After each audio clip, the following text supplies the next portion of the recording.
اور اس نے تمہارے لیے سورج اور چاند کو مسخر کیا جو لگاتار چل رہے ہیں، اور رات اور دن کو بھی تمہاری خاطر کام پر لگا دیا، اور جو کچھ بھی تم نے اللہ سے مانگا اس نے تمہیں وہ سب کچھ عطا کیا، اور اگر تم اللہ کی نعمتوں کو گننا چاہو تو کبھی ان کا حساب نہیں رکھ سکو گے۔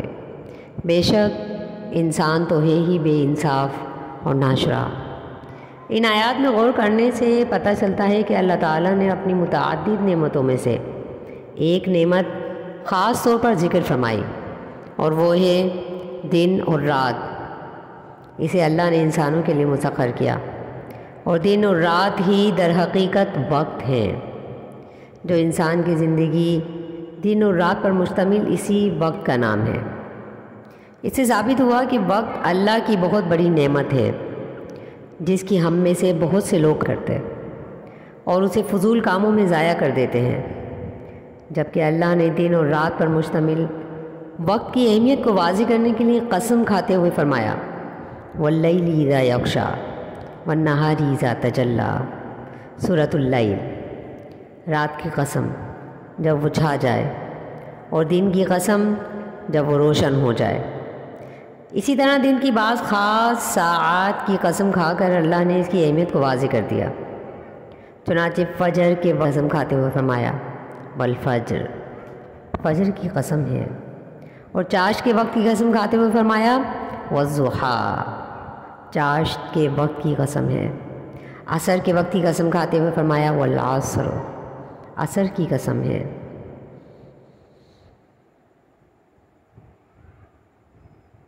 بعض اہل علم کا کہنا ہے کہ زمانے کی قسم کھا کر اللہ نے فرمایا ہے کہ ہر انسان خسارے میں ہے سوائے اس کے جس میں 4 چیزیں پائی جاتی ہیں، اور اس کا مطلب یہ ہے کہ خسارے سے بچنے والا انسان بس وہی ہے جو اپنی زندگی کی قیمتی اوقات کو ان 4 چیزوں کے ساتھ مشغول رکھتا ہے،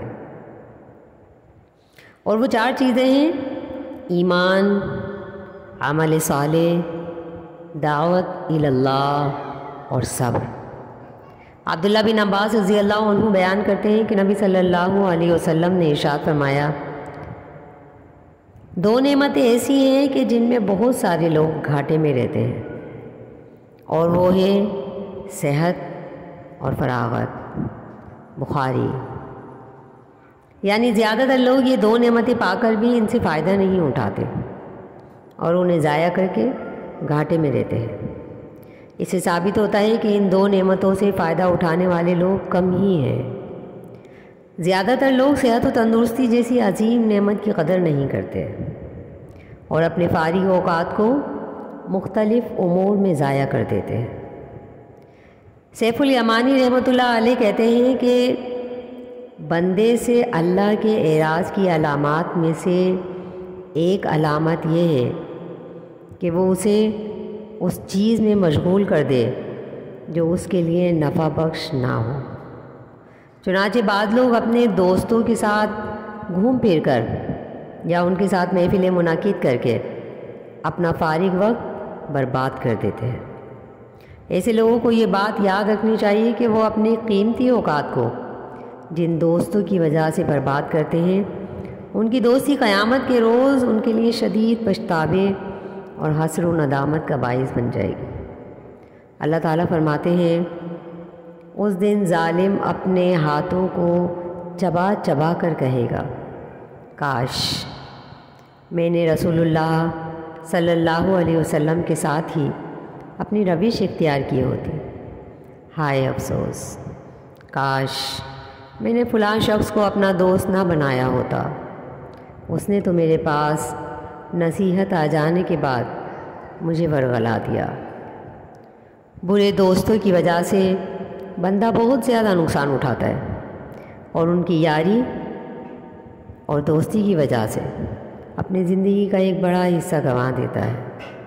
نبی صلی اللہ علیہ وسلم نے ارشاد فرمایا کہ ایک مثال کے ذریعے اچھے دوست کے فوائد اور برے دوست کے فوائد اس طرح ہیں۔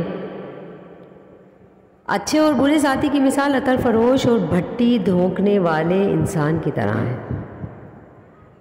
عطر فروش یا تو آپ کو عطر ہدیتاً دے دے گا یا آپ اس سے خریدیں گے، یا کم از کم آپ کو اس سے اچھی خوشبو ضرور آئے گی۔ اور بٹی دھوکنے والا انسان یا تو آپ کے کپڑے جلا ڈالے گا یا کم از کم آپ کو اس سے بدبو ضرور آئے گی۔ لہذا اچھے لوگوں کو دوست بنا کر اور برے لوگوں کو دوست نہ بنا کر اپنے قیمتی اوقات کو برباد ہونے سے بچانا چاہیے۔